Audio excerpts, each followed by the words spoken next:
bravo chele na nzembo wana dégage.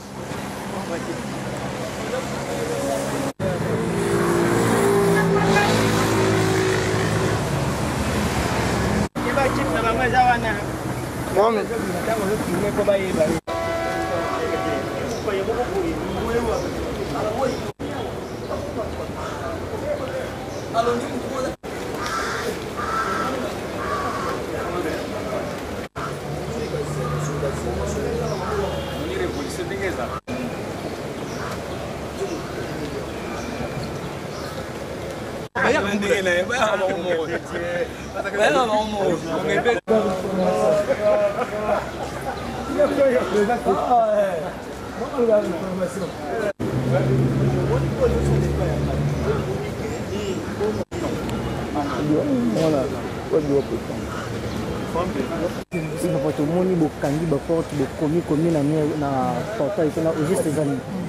Bon, problème na biso ezali awa préfet Mboma, monsieur Mboma azalaki suspendu par manque de respect à l'autorité.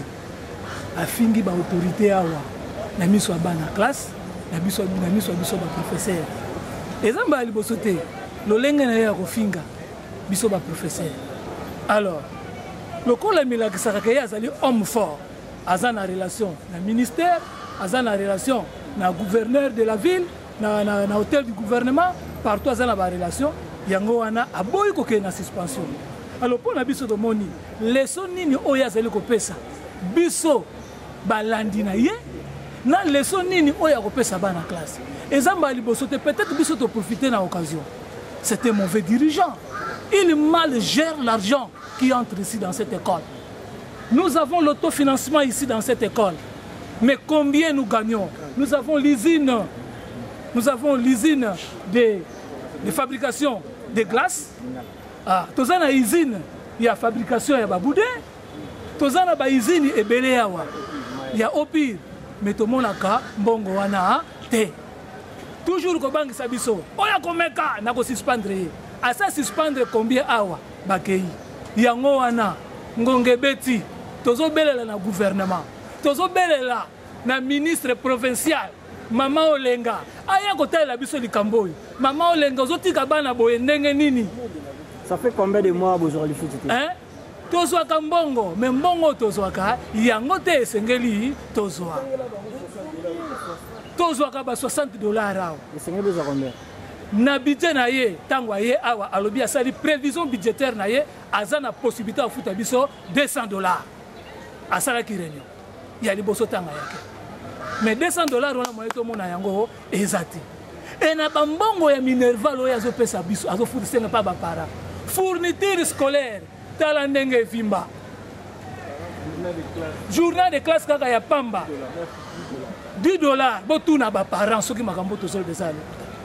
Et moi mbongo muke pourcentage muke o etikalaka abeti lisusu 70% biso enseignants 30% ya ye mbongo muke. Et yango wana biso do monde. Toza contre yete mais tolingi lisusu yete ba dirigeant bazali ebele. Et c'est une école technique surtout. Et on comprend bien qu'il n'est pas technicien, Azan est technicien, moi maîtriser biloko nyoso ezate. Nous avons des ingénieurs ici. Moi qui vous parle, je suis ingénieur électrotechnicien A0. Et tout ça, ingénieur full A ebele. Est-ce qu'on ne peut pas diriger cette école? Hein? Nyoso tozali nango awa yemoko yango wana biso to profiter. Lokola ba konzi ba pesi biso préfet Ignace. Ingénieur full, il est un technicien, à comprendre les réalités école technique. Au moni, ba conseiller pédagogique, parce que préfet, nabiso sikoyo, technicien. Conseiller pédagogique, technicien. Conseiller pédagogique de technicien.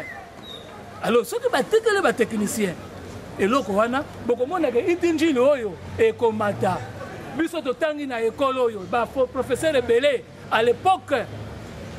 Moutou azo salawa akoyi ko envier on a traité akoyi ko envier muta saka na cheka militaire boni biso ba professeur akoyi ba teki 5 glaces na ba conseiller pédagogique ba teka ba 5 glaces pour ba vivre pour azana eloko moko te bande ko na biso mususu balalawa merci ba locataire donc vraiment yango wana to sengi na gouvernement provincial bayoka biso national bayoka biso tata oyo azoyokisa bango soni. Je vous remercie.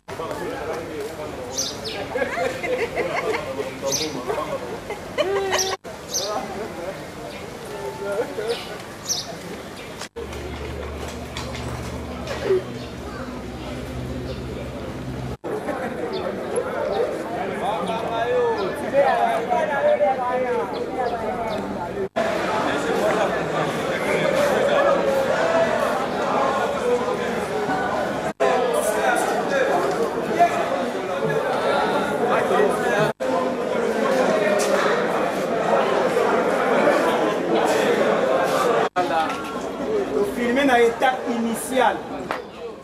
État initial. Voilà.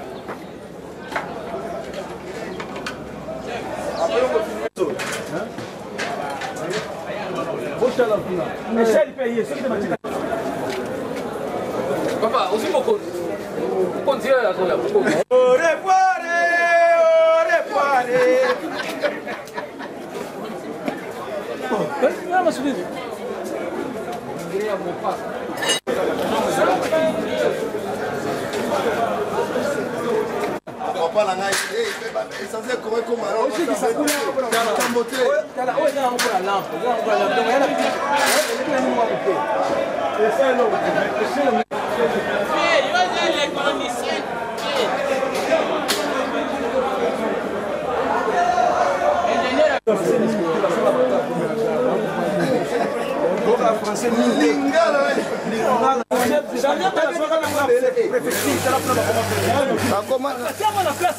Sur le bord, moi, c'est votre montre, t'es chaboy.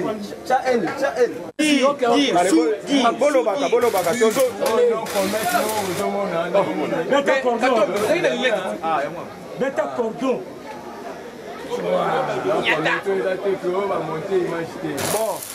Ah, tu veux souder kaka bureau, tu fonds ni ba cadena te. Tu simbi de mon tout. Voilà. Mémoral. C'est que tu veux qui te changer portail. Mais pour le bosser na ouela. Ah bon, ça changer. C'est là pas le mec. Vous êtes léger.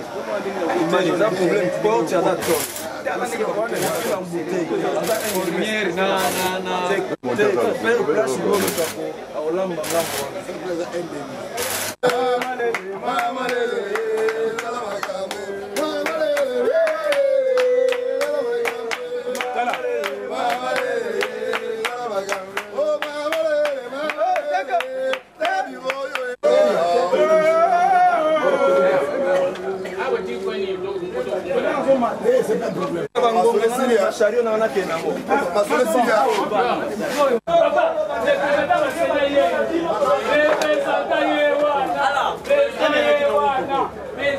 Bon, les Cambodgiens, c'est mort. Nous allons nous faire pendant 7 ans. Notre chef, il va bien être belé. Alors, Monique, en tout cas, c'est trop. Mais, depuis vendredi passé, révolution banane à Chitoire. Trop c'est trop, moi, trop, c'est-à-dire que non, bah, habillé, qui suspension depuis le 8 à respecter T. Alors, le chef a été suspendu depuis le 8 mars. Depuis le 8 mars, le ministère, bien ministère ETP, mais à respecter suspension. Il faut suspendre adjoint qui est notre DE, l'actuel préfet à l'intérimaire. Yango, bandeko bamoni keno mboka etambolaka bongo te bakoze likoso bazwi mobeko il faut mobeko wana etosama mandeori ya wana vie sociale ya baenseignant utilise déjà lamentable nous un effectif ebele mais futameli na biso baja ngai tant que financier vraiment chaque fin du mois, net de minutes, on a déjà la parce que nous avons battu pour aucun de congés parce que qu'est-ce que c'est le côté. Donc, nous sommes manifester, tout manifester mécontentement.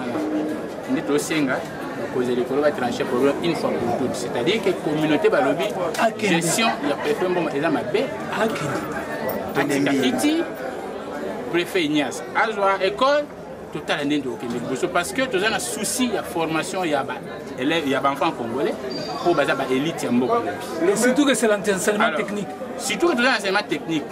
Alors ceux qui techniciens américains encaissé le moko ya mabé ils ont déjà loi parce que bon est belé. Ah tu as la section belé, tu as l'électricité, tu as l'électronique, mécanique automobile, mécanique générale. Vous allez dans la construction, vous allez dans l'électronique, spécialisation froid et allez. Vous avez des bâtiments qui sont formés et que conscience est en place, ils ont déjà. Donc au sous des bureaux préfets, on va venir exactement. Au sous des bureaux préfets, il y a entrée. Donc le privé accès à un bureau, on a n'est suspendu. Donc là c'est que non. Communauté est scellée. Et l'ingé de société. Bon, on a besoin d'un cadre, il faut tout récupérer. C'est qu'il se fait bon, on a fait. Et tant que financier de l'école, on réplique mon réalité. Parce que le logo moko a salaire c'est la quantité. Nous sommes sur les bandes. Je ne pense pas que non sur ce moment où le logo la catégorie. Merci. Maboko. En fait, il y a des parce que na okata na mukuse ba professeur ba vu décision na bango bango nde basala ke biso ba autorité tozala mais soki biso ba autorité tozo respecter ba instruction te tangu mokonzi aza liboso na nga ba suspendre ye il a fallu à répondre na ba acte na ye ya boyi ko répondre biso toza intermédiaire entre ye préfet ancien partant qui s'appelle Joseph Mboma nde bazui oyo alandaki na nsima na kombo ya directeur des études le préfet AI Ignace Balançongo ye nde moto azwi makambo na maboko biso tozotala ce qui arrive nini ezoleka parce que totindi baprofesseur te baprofesseur barevendiquer badroit na bango voilà intérêt général ya baenseignant ya itinjili eza mpasi mpe mawa komona minorité moko ya bato baza ko défier même chef de l'État baza ko défier même son excellence le premier ministre parce que biso toza enseignement technique pe tomoni na ba mikanda noir sur blanc que enseignement ezali scindé mais dommage tozo comprendre que le préfet suspendu bon makindala mais c'est bon makindala aza ko ya toujours na kati école aza ko engager toujours école ko signer même ba document financier eloko wana yango tobaki lelo et prendre fin nde bakonzi bayoki topesi mbote na bourgmestre Njili topesi mbote mpe na commandant ya district ya Tchangu colonel bienvenu na oyo nyonso asali parce que toza na besoin ya kimia toza baéducateur il faut totangisa baenfant congolais toforme bango tala lelo école eza ya kokufa bao bayebaki école kwa yiti Njili ces années là na lelo oyo école eza ya kokufa alors nde yango bomoni manifestation nyonso ndenge yango esalami nous ne voulons plus de mboma ici dans cette école à détruire école bavaleur nyonso eza bafoué or la technique nde ezali technologie ya lobby toza kolula bamikili mosusu pourquoi pas les nôtres nga naza professeur mais nakomi ti kokondoteka baji mpo na pasi on en a marre tolembi tobaye mbongo ya école yango oyo ekotongaka nango baconstruction mpona bato ya EPSP pendant ke baministère oyo basi bakabolaki yango tozoloba bakonzi bayoka biso. Nous ne voulons plus de M. Mboma dans cette école. Même division, nous ne voulons plus de ça. Parce qu'on se met des désordres qui sont égalité. Oui, Moussala enseignant, et ça Moussala intellectuel. Il faut préparer la matière. Mais tout ça n'a kimiaté. Pour na kaka bato songolo pakala auto tanga awa. Donc nous ne voulons plus il y a division éducationnelle, il y a EPS Tchangu awa. tolingi bango lisusu awa te batika biso kimia. Merci.